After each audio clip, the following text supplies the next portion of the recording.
Good morning, and welcome to Connections Radio Show, where we talk about ideas that matter. I'm glad you've made the connection and are with us today. I'm Laurie Fitz, your host, and the goal of our show is to explore a wide range of topics that challenge us to see ourselves, our community, and the world around us. They get us thinking, get us talking, get us having an opportunity to explore an idea in a new way, and perhaps have some aha moments that lead us to do something differently or act differently or take an opportunity to do something. And today we're talking about the very important issue of anti-Semitism and how it's showing up. It's showing up in our community, it's showing up in our country, and it's showing up in our world. And we want to do a deeper dive with people that think about this in deep and powerful ways and give us an opportunity to have this discussion. So we have Senator Ron Latz, who has been an elected official for over 26 years and is currently serving your fourth term as a Minnesota State Senator. And you've served both in the House and in the state. Thank you for being here. Good to be with you, Laurie. I also have Ethan Roberts, who is a lawyer, and he is the Director of Government Affairs for the Jewish Community Relations Council, and we'll be referring it to as the JCRC. Thank you for being here, Ethan. Thank you. I'm glad to be here. Also have Anthony Sussman from the JCRC. You are the Director of Communications and Community Security. Yes, Laurie, thank you, and thank you for addressing this important topic. Well, I'm glad you're all here to have this conversation. We also have someone who's calling in, who's from Minnesota originally.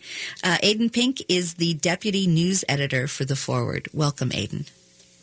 Thanks very much for having me. Absolutely. In addressing the subject, I think it's really important to have a shared language of defining anti-Semitism so that we're all on the same page and looking at, because there's so many different ways that it has been mentioned or you hear about. But let's get into the definition. And I'm going to have Ethan and Anthony share with us your definitions that you think are important for us to think about. So let's start with the definition that the Anti-Defamation League uses, which I think is an important way to begin this conversation. The Anti-Defamation League defines anti-Semitism as the belief or behavior hostile towards Jews just because they are Jewish. It may take the form of religious teachings that proclaim the inferiority of Jews, for instance, or political efforts to isolate, oppress, or otherwise injure them. It may also include prejudiced or stereotyped views about Jews. Anti-Semitism is a form of hatred, mistrust, and contempt for Jews based on a variety of stereotypes and myths, and often invokes the belief that Jews have extraordinary influence with which they conspire to harm or control society. It can target Jews as individuals, as a group, or as a people, or it can target the state of Israel as a Jewish entity. One of the things that resonates for me for that is I so often hear it in terms of conspiracy. Ethan, share with us why is that? Thank you, Laurie. I think that conspiracy is exactly what makes anti-Semitism different than other isms. So most isms could fit into that first part of the definition that Anthony read from the ADL about, sense of inferiority and looking down. This would be the ism of punching down. Anti-Semitism, more often than not, operates as a form of punching up. It's a belief that Jews aren't inferior, but superior in a most malevolent sort of way. And so I think for over the course of the next hour, we'll give examples of that. But to use an example that really resonated with me, actually came from somebody who's not Jewish. Eric Ward is an African-American, and he's an expert on anti-Semitism and racism, and fight, not just an academic. I mean, he fights anti-Semitism and racism and other forms of white supremacy for a living. And he was here about 6 months ago. Colleagues of ours at Jewish Community Action brought him to Minnesota. And he was talking about the civil rights struggle in the 1960s. And how is it that a white supremacist could understand losing to people, in this case African Americans, who they believed to be inherently inferior. It just couldn't make sense for them. And so the justification that they came up with was that they had actually been beaten by the Jews. The Jews had manipulated Congress, the president, the media, especially the media, to pass these laws, which were to them an anathema. And this conspiracy theory idea, it goes back 2,000 years, and we can fast forward into now. Mm-hmm. So if you go back 2,000 years, I'm not saying that the idea of deicide is the first instance of anti-Semitism, that the Jews are responsible for the death of Christ collectively is the first instance of anti-Semitism, but it's historically the most important. And what's interesting about that is if one just reads the Bible, reads the New Testament, it's clear that the Romans are in charge, right? That Pontius Pilate is in charge, that the Jews are not in charge, that crucifixion is a Roman form of execution, and yet the Jews are blamed for the execution of Jesus and not the Romans, as though the Jews were manipulating the Romans. Now you fast forward to Pittsburgh, the shooting at the Tree of Life Synagogue, the murderer, the terrorist, he was furious with the Jewish community because he blames the Jewish community, in particular certain Jewish organizations like HIAS, the Hebrew Immigrant Aid Society, for white genocide, for bringing in hordes of immigrants from Latin America, and that, again, is that Jewish manipulation. And so looking at anti-Semitism as being a conspiracy theory whereby Jews, band together to manipulate world events for the detriment of everyone else is what makes it such a persistent and structural hatred. One of the things that strikes me about being a Minnesotan is that many people don't know that Minnesota was considered one of the worst had the worst anti-Semitism post-World War II and during that time period. And your father, Senator Latz, wrote a book on this. Can you share the context of what happened during that time and how that feeds our history in Minnesota? Well, in the 1940s especially, Minneapolis had a reputation as being the hotbed of anti-Semitism in the country. You could not become a member of the AAA, the American Automobile Association. You couldn't join any of the country clubs. As a result, the Jewish community formed their own country clubs. You couldn't get hospital admitting privileges as a doctor. So hence Mount Sinai Hospital, which is no longer with us, but that was formed as well. So the Jewish doctors had a place they could go to treat their patients. The Minneapolis Club, a very prominent business club in downtown Minneapolis, also did not allow Jewish members. So it was quite prominent then. There were restrictive covenants. We just passed a new law. Governor Walsh just signed it, allowing people to disavow the restrictive covenants in their property deeds. And among the restrictive covenants that are found in some deeds across the state, but especially in the Twin Cities, included a prohibition on land being sold to Hebrews or Semites. The redlining. The redlining. Yeah. And we still see those patterns. You saw the patterns in where the Jewish population lived in those days and how it spread out. And you see similar patterns where the African American community, which was the primary target of a lot of those covenants, and where they lived and still live today. So the Jewish community concentrated in North Minneapolis, some in South Minneapolis, but mostly in the near north side, and eventually moved out to St. Louis Park, which is the area that I represent. I was born on the north side, where my dad grew up, living in St. Louis Park now. And then the Jewish community has, with the removal of these, both under judicial law and eventually under state law, have spread out throughout the Twin Cities and the state. And it's only recently that this law has been put into place to be able to address that redlining? Well, just this year we passed a statute which allows a formal statement for people who look back on their property deeds and see these restrictive covenants to say, no, I don't agree with that. Good. It doesn't actually remove the covenant, which has no legal purpose or value anymore. Except a scar. Except a scar. Yeah. But it's a part of the property record. And there are other reasons for maintaining the integrity of property records. But the U.S. Supreme Court and the state Supreme Court had several decades ago ruled that these covenants were unconstitutional and illegal, and we passed the Fair Housing Act in Minnesota years ago that also formally made them of no effect. But the scar, the memory, the legacy lives on with us today. And where communities feel the most safe and comfortable, based on the history of where they may not have been welcomed and where they do feel welcome. And why is it, Minnesota has a reputation of Minnesota nice, we're a great place, but underneath that, there is not necessarily the same welcoming to all people. And I see that many people are working to change that, but they may inadvertently, while they're trying to change that, use tropes that are painful, and they're doing that today.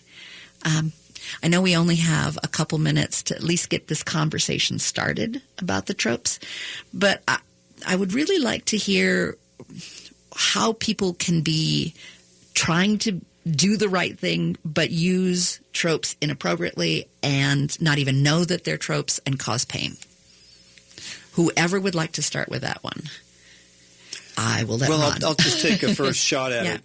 I want to expand your question a little bit because it's some people who want to do the right thing and don't realize these tropes are tropes, and they use them. And there are others who know very well and are very specific about the language that they choose. Point well taken. And the tropes are about using language, classical language. The Jews killed Christ, the Jews control the money, and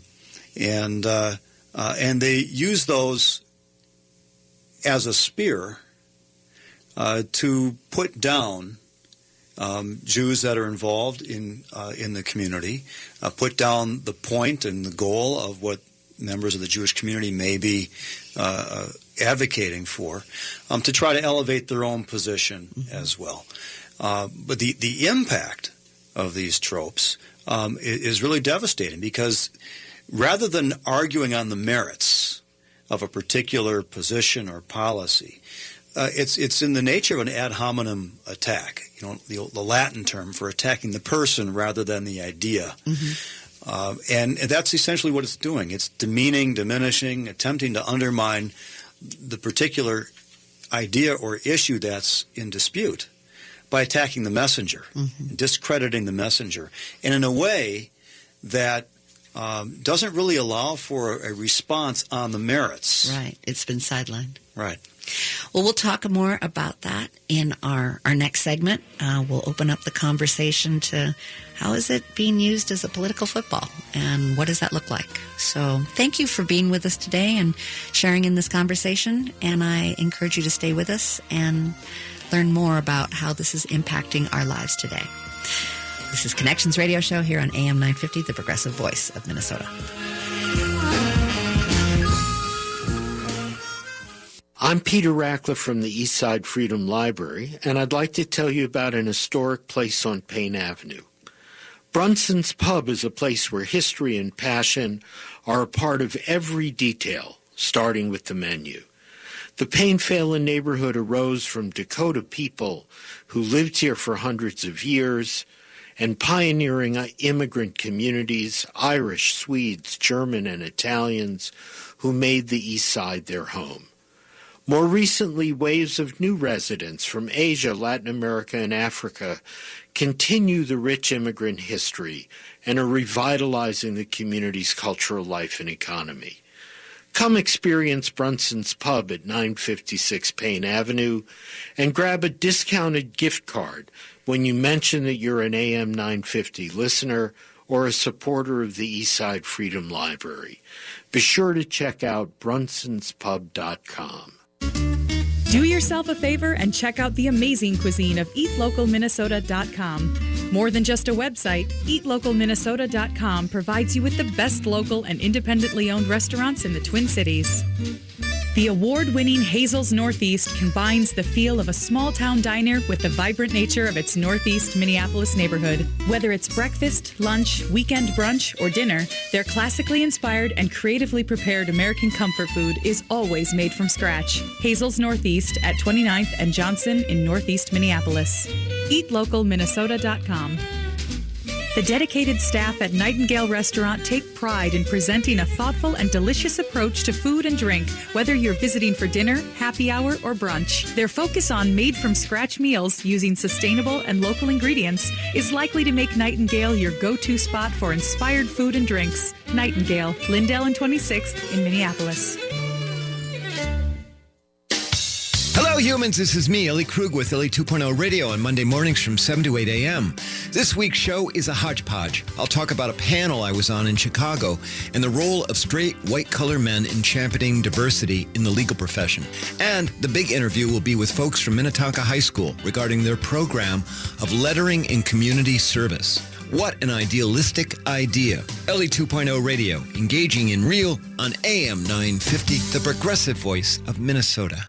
Pride weekend is almost here, and there is something for everyone. From the Friday Night Beer Dabbler on the 21st, featuring 50 local brewers, to Pride in Concert on Saturday, June 22nd in Loring Park with the headliner TLC. And you can't forget about the Rainbow Run leading into the Ashley Rooks Pride Parade on Sunday, June 23rd. This is a festival and celebration you do not want to miss. Get your tickets now. Registration for the Rainbow Run 5K is still open. Go to tcpride.org. That's tcpride.org. We'll see you there. Welcome back to Connections Radio Show, where we talk about ideas that matter. Our topic today is on anti-Semitism. How is it showing up in our community, our country, and the world? And what do we need to do differently? And how can we be part of making a difference and changing? How can we recognize it more fully and looking at not only others, but looking within ourselves as well? And to have that conversation and to be exploring this topic, I have Senator Ron Latz. Welcome. Thank you. So glad you're here. Ethan Roberts, who is Director of the Government Affairs at the JCRC, which is the Jewish Community Relations Council. Welcome, Ethan. Thank you so much. Anthony Sussman, the Director of Communications and Community Security at JCRC. Thank you. And Aidan Pink, who I didn't get into the conversation in our first segment, but I am going to expect you to join in for this second segment. Aidan is the Deputy News Editor for The Forward, originally from Minnesota. Hello. Hi, Aidan. So we ended our conversation after the first segment discussing about tropes and how they're used. I think it's also important, as we were talking between the segments here, to list some of those tropes so that folks can understand them and give some examples of how they are used. I think I really appreciated Senator Latz's overview about how they can be used in a powerful way to derail the issue and attack the person and not the issue. But in this segment, let's explore some more about how is that used as a political football. So, Aidan, do you want to kick us off with that? Yeah, I mean, I think what has happened with Congresswoman Ilhan Omar over the past year really has been instructive and educational, maybe inadvertently educational for a lot of people in terms of what some of these tropes are and how they can be damaging. It started when she was running in the primary last year, and people uncovered a tweet that was written during one of Israel's wars with Hamas in Gaza, saying that Israel had hypnotized the world, alleging that Jews have magic powers that are being used for nefarious means is one that's been used as an excuse for literally thousands of years to target Jews violently. And a lot of people, when they discovered that, took issue with that, even though from her perspective she was criticizing Israel's conduct in a war. And then subsequently, when she was elected, she had the infamous tweet that American support or congressional support for Israel is all about the Benjamins, implying that American Jews, particularly those affiliated with the pro-Israel lobby AIPAC, were using their money to control the government. As we mentioned before, the powerful Jew working behind the scenes to control the government is a classic one that was used in really hateful anti-Semitic tracts, like the Protocols of the Elders of Zion was used in communist anti-Semitism and in Nazi anti-Semitism. And then subsequently, when she was doing damage control, when she was talking at a bookstore in D.C., she said, she asked why it's okay for people to push for allegiance to a foreign country. One of the other tropes that's been used very often throughout the second centuries is to imply that Jews are insufficiently loyal to their home countries, that their loyalties lie only with Israel or only to the Jewish people, when in fact American Jews serve in the American military at the same rate as the general population. So all of those things that the Congresswoman said, for which she's subsequently, or at least for most of them, she subsequently apologized and said that she didn't know the origin of these tropes and pledged to educate herself further with Jewish organizations. I think a lot of what got lost in this controversy is that because Congresswoman Omar is the subject of so many, frankly, bad faith attacks and Islamophobic attacks from the right, people naturally got defensive. But what I think people miss is that American Jews, especially in her district, were genuinely offended by what she said because they reflected, terrible, experiences and tropes that in many cases they themselves had come across and been attacked with. So much so that Congressman Dean Phillips, who is Jewish, and also the neighboring representative, he said himself that he was offended by it, as did several other Jewish members of Congress. So well, especially when those tropes in the past were used to persecute, and that there was horrible ramifications because of that. That pain needs to be understood and not just put into, well, it's just a statement. No, it represents history and it represents a persecution. Yeah, and that's exactly right. And, Congresswoman Omar said that, and I think she admitted subsequently that making these kind of arguments in tweet form isn't the best way to do it, that she was trying to make a point about, the influence of lobbying groups similar to the NRA, for example, when she was making the point about AIPAC. But, the response to that is American Jews, as well as any other American citizens, have the right to donate to politicians who support their causes and to advocate in the political process, which, for better, for worse, involves donating money. And, saying that American Jewish involvement, because polling has shown that around 93% of American Jews consider themselves to be pro-Israel, although much of that 93% also consider themselves to be critical of several Israeli policies. Because most American Jews consider themselves to be pro-Israel, it stands to reason that they're going to donate to candidates or causes that support the Jewish state. And saying that is somehow illegitimate, puts Jews on a different framework, a different pedestal than anyone else, which is another form of bigotry. I think it's important for our liberal audience to not only look at what we assume initially is an issue on the right, that there are issues that we face from the liberal point of view. And this is a good example, but there are others as well. And how are we being inclusive in our liberal progressive party, and do we create that welcome, or do we put in place certain rules, unwritten or whatnot, that folks can't bring their full authentic selves to the party? Ron, you see it on both sides. You see the challenges. What are some things that our progressive audience should be thinking about? Well, I think, first of all, we need to be very careful how we use our language when we're discussing policy questions. Mm-hmm. If you keep focused on the policy itself and can have vigorous debates, as we in the Jewish community often have, pro and con, different positions that the Israeli government is taking or different actions that they're taking.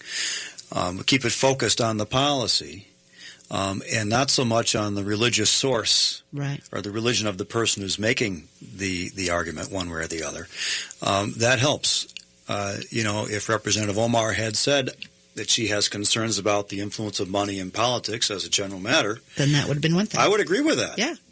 But how she put it made a difference. Mm-hmm. And then almost as troubling is the fact that many of her defenders and supporters, and Aidan alluded to this, their response was not to acknowledge that what she had used was anti-Semitic tropes, but instead was to say, we're attacking her only because she's a Muslim and she's a woman. And so we double down on the issue of not the policy, but the person. So that was a way of ignoring it. And dismissing it as irrelevant or inaccurate, claiming that our motivation was bias, when in fact that had nothing to do with it. So I think we got to be careful how we use our language in that way. Ethan, what are your thoughts on that?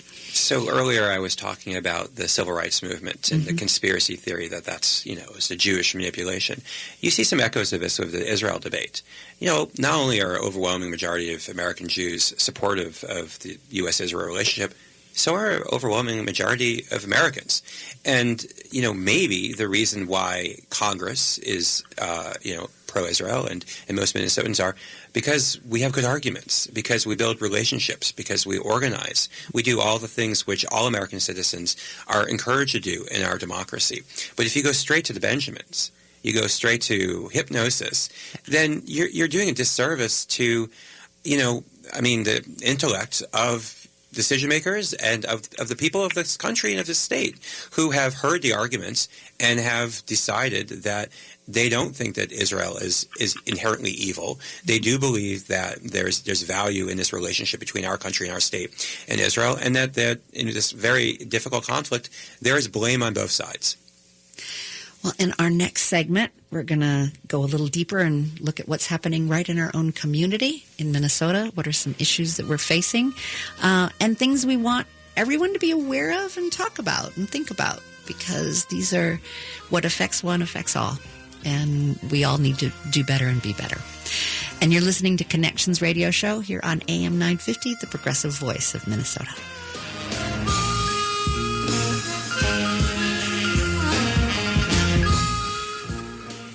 Wild dancing, boisterous music, and a love story set against the backdrop of the Bosnian War. Park Square Theater presents Heaven by Theater in Residence Flying Foot Forum. A tale of finding common ground rather than fighting those who are different from us. Friendship, love, and painfully beautiful moments come to life through heart-stopping percussive dance. Balkan party music performed by Orkes star BZ May, and driving songs by Chan Polig of the Suburbs. Heaven runs May 31st through June 23rd. Find out more at parksquaretheater.org. This is New Beginnings, hosted by award-winning broadcaster and speaker Freddie Bell. Freddie, this generation of the baby boomers, people are living longer, so the baby boomers are taking care of elderly parents. Let's talk about your health, and specifically, let's talk about Medicare. Our show features the concerns of America's 78 million baby boomers in employment, finance, health and nutrition, and even entertainment. Catch New Beginnings with Freddie Bell, Saturdays at 11 on AM 950, the progressive voice of Minnesota. Hi, I'm Peter Solak. And I'm Adam Ostrowski. We are here at Woodland Stoves and Fireplaces to talk about outdoor fires. Sitting around a fire is the oldest, most basic form of human activity. What's new is in the way fire is burned. We can show you how to burn cleaner with a lot less smoke. The radiant heat and light from an open fire is unmatched. It kindles our spirits and connects us to the outdoors. And now it's easier to experience and enjoy. Woodland Stoves and Fireplaces sells and installs wood and gas burning fire pits and fireplaces. Let us help you experience an outdoor fire without all the smoke. Come see the many ways you can enjoy a fire outdoors. Woodland Stoves and Fireplaces has over 35 working wood and gas units on display at the corner of East Franklin and Riverside Avenue in Minneapolis. More information at woodlandstoves.com. Find the fire that works for you. Woodland Stoves and Fireplaces. Out of the ordinary products and services since 1977. Hi, Gregory Rich, founder and chief at Habitation Furnishing and Design, and now I'd like to invite you to kill your Sunday evenings with me right here on AM 950 with Drinkin' the Style. It's a 1-hour-long conversation about interior design, art, architecture, and pretty much anything else, visual and aesthetic, all while enjoying some booze handcrafted by our friends at Gianni's Steakhouse in downtown Wayzata. Can you think of a better way to spend Sunday evenings? Drinkin' the Style, Sundays, 5 p.m. I'm Peter Ratcliffe from the Eastside Freedom Library, and I'd like to tell you about an historic place on Payne Avenue, Brunson's Pub. Experience history and passion through the delicious menu, reflecting the East Side's diversity. The choices are limitless: salads, sandwiches, burgers, and shareable plates. Visit Brunson's Pub at 956 Payne Avenue and grab a discounted gift card when you mention that you're an AM 950 listener or a supporter of the Eastside Freedom Library. Be sure to check out brunsonspub.com. With your AM 950 weather, I'm Hunter Haas. Tonight, thunderstorms likely, low around 63. Saturday, mostly cloudy with a high near 79, and Sunday, chance of showers, high near 80. Create an environmental legacy at Prairie Oaks Memorial Eco Garden, Minnesota's first green cemetery. Green cemeteries do not allow toxic embalming fluids, metal caskets, concrete vaults, or standing grave markers. Green cemeteries are green spaces. They often look like parks. To find out more about Prairie Oaks Memorial Eco Gardens, visit mngreengraves.com.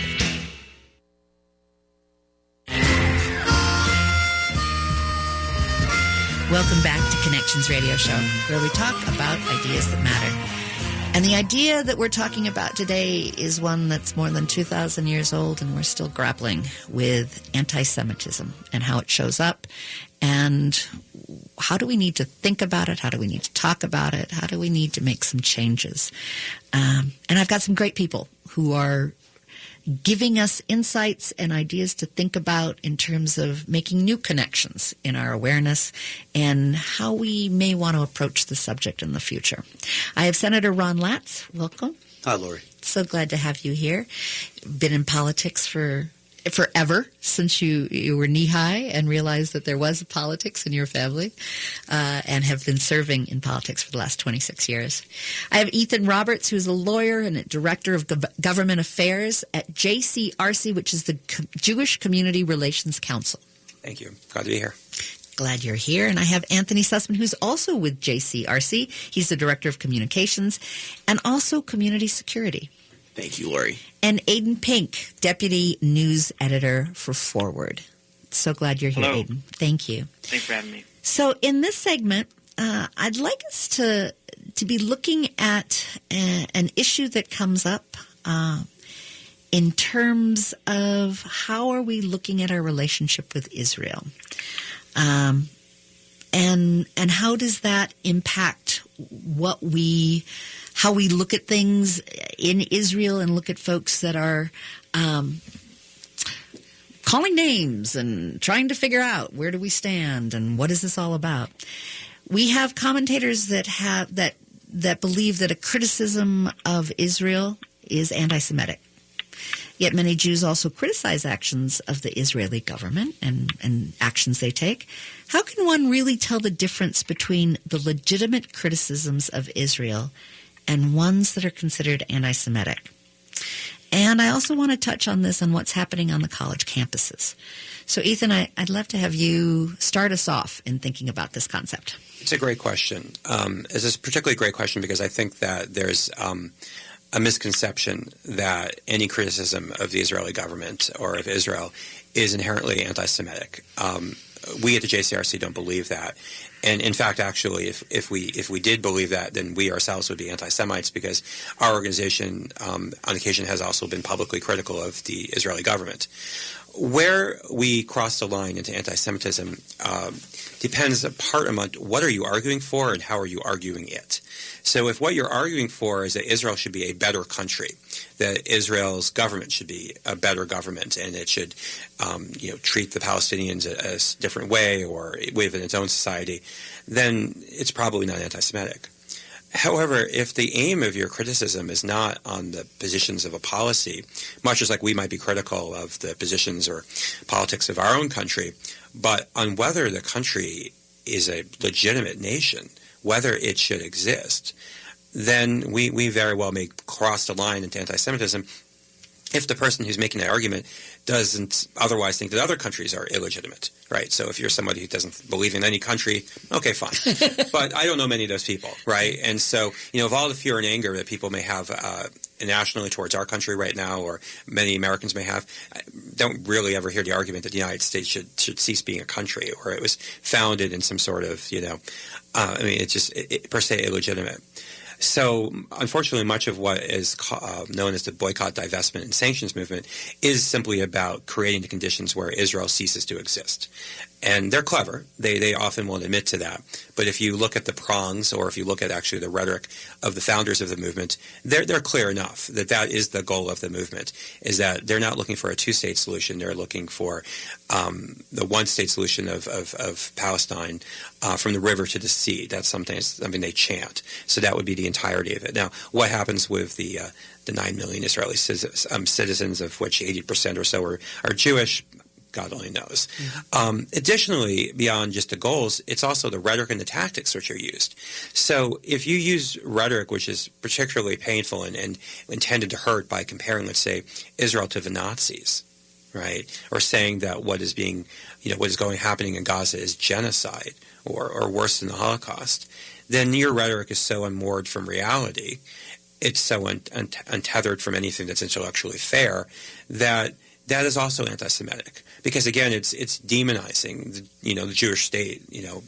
Over half the world's Jews live in Israel, and there's also just a couple other things which are real misunderstandings about Jews and about Israel. So, taking the latter first, often Israel is presented as a settler colonial project.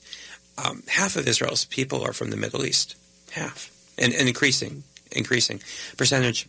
And additionally, Judaism is the religion of the Jewish people, but we understand ourselves differently than other communities. We, many of us at least, understand ourselves to be a people who have a particular faith, which is Judaism, but we're a people deeply connected to our indigenous homeland, which is the land of Israel, which is literally Judea. It's where you get the word Jew. And so to try to fit us in someone else's box, to try to say, well, Jews can't have a country because they're just a religion, that's to use concepts which are somewhat outside of Judaism, outside the Jewish people, to try to define us. It also doesn't help solve conflicts when you don't allow people to define themselves as they see fit. So the lines are out there, and to some extent you know it when you see it, but the two main things to keep in mind are, if the goal is to destroy the country, not just make it better, that's anti-Semitic. And if the rhetoric you're using is evocative of Nazis or the Holocaust or genocide, things which are factually unsupported and are just creating a monster, creating a conspiracy theory, then that also too is anti-Semitic. Aidan, you've seen challenges on the campus, college campuses. And I think it's coming from a few different places. I mean, the first thing is that we're seeing a rising uptick of white nationalism and extremist groups trying to recruit on college campuses, including, in some cases, college Republicans bringing in anti-Semitic white nationalists as guest speakers. It's small, admittedly, but it is a rising trend that we've definitely seen and reported on. Combined with that, we've seen a lot of reports, both in colleges and in high school, of students, using Holocaust memes or imagery for drinking games, posting hateful things on Instagram that they think it's just a joke. I mean, we saw something similar happen at, I believe, Minnetonka High School earlier this year, of a student using swastikas to ask kids to prom. That doesn't go away when they turn 18 and go to college. But one of the biggest things that we've noticed that Jewish college students have told us they've encountered problems with is with BDS, and particularly with campus resolutions or referenda to call on the universities to divest from companies that do business in Israel because of what they see as those companies' complicity in Israel's actions in the West Bank. And a lot of times these students are very well-meaning. They identify what they see as a legitimate human rights issue, and they want to do something about it, which is all to the good. But sometimes they, either inadvertently or because they've glommed onto things that were mentioned earlier, repeat the anti-Semitic tropes that we've talked about. I mean, one of the things that's most problematic for a lot of Jewish students is when BDS advocates on campus, are either out front about, or sort of try to hide, but eventually admit that they want to see one state in what's now both Israel and West Bank and Gaza, which would eliminate the only Jewish state. Again, I don't want to repeat it. If you decide as a point of personal ethics not to buy products from Israel because you disagree with government policies, that's fine and understandable. But if it's only boycotting from, the Jewish state and not boycotting Chinese products because they're putting Muslims in concentration camps, or boycotting Saudi products or Iranian products because of the terrible human rights abuses there, it does ring as anti-Semitic. And because these college students, just by virtue of their youth, aren't as familiar with the tropes they may inadvertently be espousing, as Jews, we grow up, I'm part of the last generation that personally knows Holocaust survivors. But every Jew I know, even if they don't grow up that attached to the organized Jewish community, go to synagogue that often, we know what it sounds like when people are bigoted towards us. So even when these students don't realize it themselves, it definitely has happened. I think it's important to look at when someone is feeling uncomfortable. There can be an environment that is hostile outright, and then there can be the subtle hostilities. I'd like to have Anthony share what are your perceptions of what's happening on the college campus, and how are college students dealing with the both overt and maybe subtext hostility? Yeah, I think that on college campuses, Jewish students can feel very uncomfortable, walking around campus if they're wearing a Star of David, or if they're going to a week where they're supporting Israel at Hillel, for example. And I think it can create a situation where Jewish students, when they're leaving home for the first time, are in an environment where they don't feel welcome necessarily. And I think that this can create a situation in the United States where Jewish students feel marginalized for their Jewish identity or their support for Israel. Mm-hmm. And we were talking earlier about, you can debate what's worse. Well, it's all bad. Right. It's all bad, and it's all somewhat different. Mm-hmm. I mean, I do think that all forms of anti-Semitism have the conspiracy theory element in common, but the kinds of concerns, and I know we'll talk about this a little later in the conversation, which, require synagogues to hire, private security or hire, uniformed police to protect them, is a different kind of concern than what would have happened, for example, at the Dyke March. And I'm not trying to be pejorative, but in D.C., there was just last weekend, a march organized, and somewhat ironically, it was actually a couple of the Jewish organizers decided that not only would they ban the Israeli flag and only the Israeli flag, no other nation's flag was banned, but even the Jewish, like the universally recognized Jewish pride flag, which is, it looks like a pride flag, and it has the Star of David on it. And the Star of David's been a symbol of the Jewish people for a couple thousand years, but apparently it was too evocative of the Israeli flag, again, which just yesterday had, I think, several 100,000 people marching in the Pride Parade in Tel Aviv. Mm-hmm. Does that make Israel perfect in every way because they had a few 100,000 people marching in Tel Aviv? No, but I mean, if the organizing principle of this march is gay pride, why on earth are the only flags you're targeting are the Jewish flag and the Israeli flag? Again, Israel is, for most Jews, somewhat core to our identity, and to tell somebody you have to choose between being your authentic self or being welcomed in this progressive space is, I think, why we're sitting here today with you right now, because it's not okay, and it's not going to further any of the aims that progressives want. It's incredibly divisive. You see this, for example, on college campuses where, Jewish students who are affiliated with Hillel, which is the Center for Jewish Student Life at most college campuses, and is also a Zionist organization, are not welcome to have conversations not about Israel, but about like food at the cafeteria, about halal and kosher options, because that would be seen as normalization. Like Israel must be treated as an abnormal country. We can't sit down with Israelis, and we can't even sit down with American Jews who also believe in Israel. I'm not sure how any Palestinian's life was ever improved based upon that, and we certainly know it makes college life often miserable. It's different, of course, than being killed while praying, right? But still, fortunately, you're much more likely to be made miserable at college campus than you are to be killed at prayer. Both are important. Both are things which the JCRC and others in the community are working really hard on, but they're not exactly the same, and I've never had a conversation at work with like, well, this is worse, so we should not focus on the other thing. No, it doesn't help. It's all. And we're talking about anti-Semitism, and in our next segment, we're going to be looking at what can we do, and there are things we can do. There are steps to make a difference. There are steps that everyone can participate and make changes, and I'm going to be asking my audience to be thinking about that and devoting themselves to make a change, because that's what's going to make our connection even stronger and better, and our world a better place as well. So we're listening to Connections Radio Show here on AM 950, the progressive voice of Minnesota, and I'm glad you've made the connection and are with us today. We have one more segment, so stay with us. It's going to be a good one.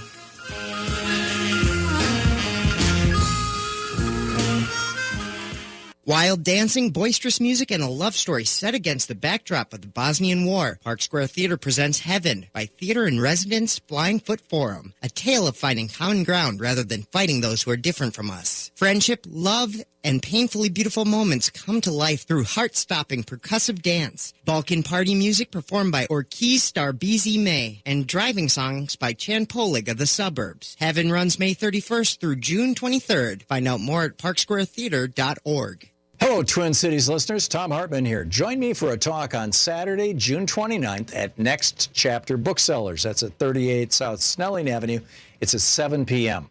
Mass shootings are on the rise, so what's holding the U.S. back from enacting change? The Hidden History of Guns and the Second Amendment, my new book, is an in-depth, historically informed view of the role guns have played throughout American history. From early European settlement to the Revolutionary War and Manifest Destiny, through the use of the slave patrols in the Deep South, which became the well-regulated militias so debated in 1787, to the recent school massacres.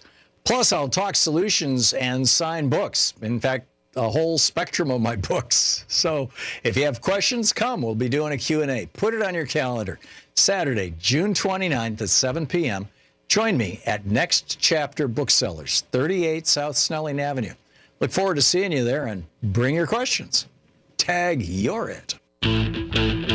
Chances are after spring cleaning you missed a spot. A couple really big spots, like your roof and siding. Run your fingers across your siding. You'll likely get a gross residue. And your roof probably has some black streaks too. Your roof and siding aren't always easy to clean, but they're definitely the most visible parts of your home that give it its curb appeal. So let Blue Sky Services clean your roof and siding. Blue Sky's safe soft wash method won't cause any damages and will make your home look like new. Right now, Blue Sky Services is running their summer special where you can get your whole house, roof, and siding cleaned starting at only $447. That's the most viewed parts of your home cleaned for only $447. Then mention AM 950 when you call Blue Sky Services to get an additional $50 off. So get the curb appeal back on your home and call Blue Sky Services at 952-467-2447. That's 952-467-2447.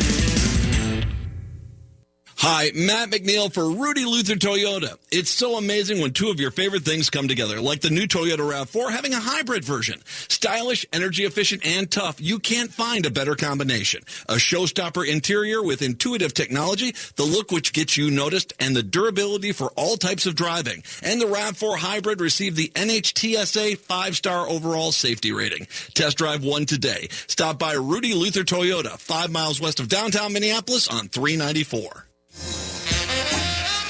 Welcome back to Connections Radio Show. I'm Laurie Fitz, your host, and we've been talking about anti-Semitism, looking at it squarely, defining it, where is it showing up, how is it showing up, and in this segment, what can we do about it as well? I've got great guests today that are sharing insights with our community, our AM 950 progressive community.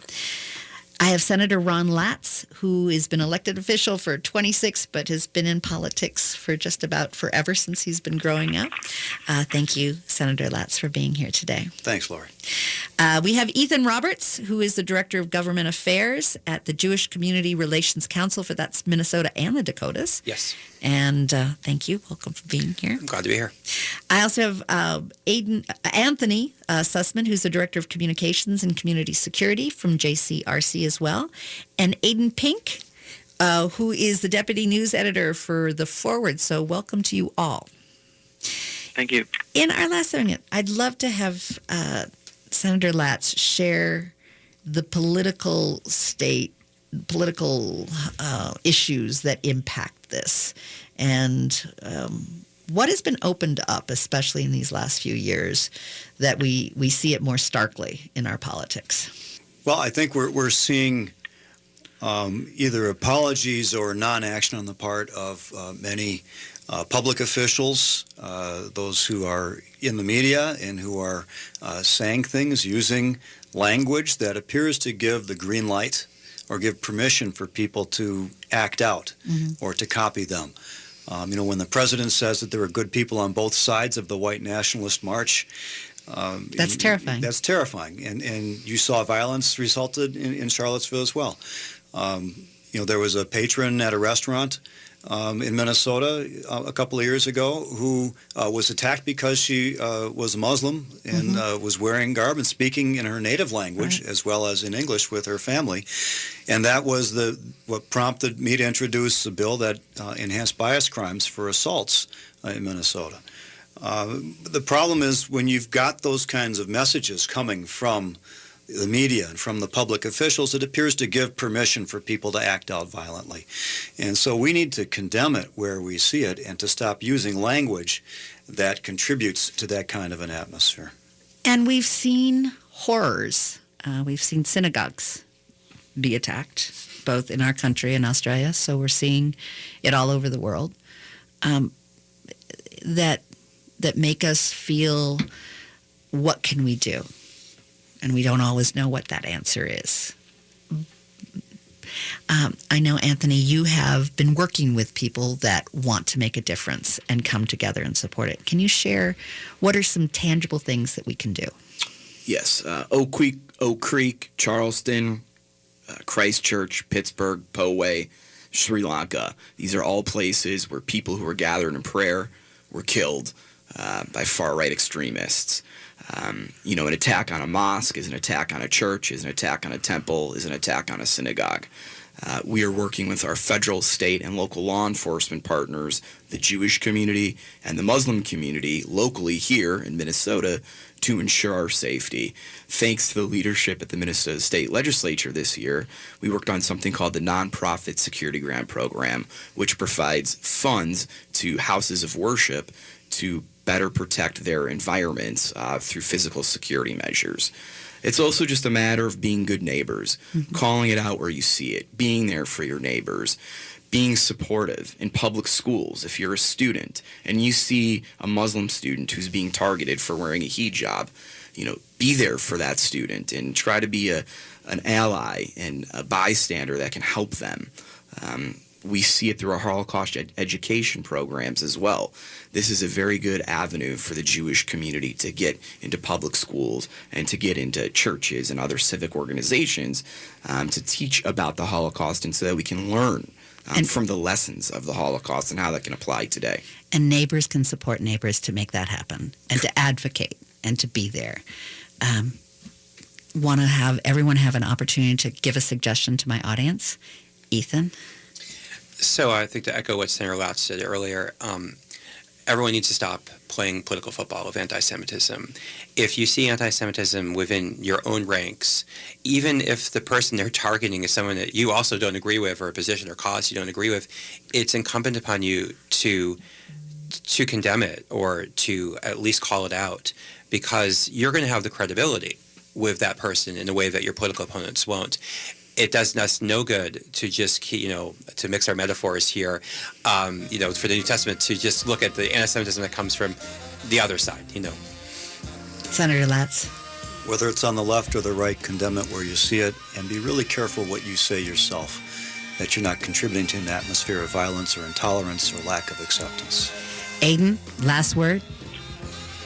Make a point to meet your neighbors who may be different than you, and if they say that they are offended by something that you say, believe them.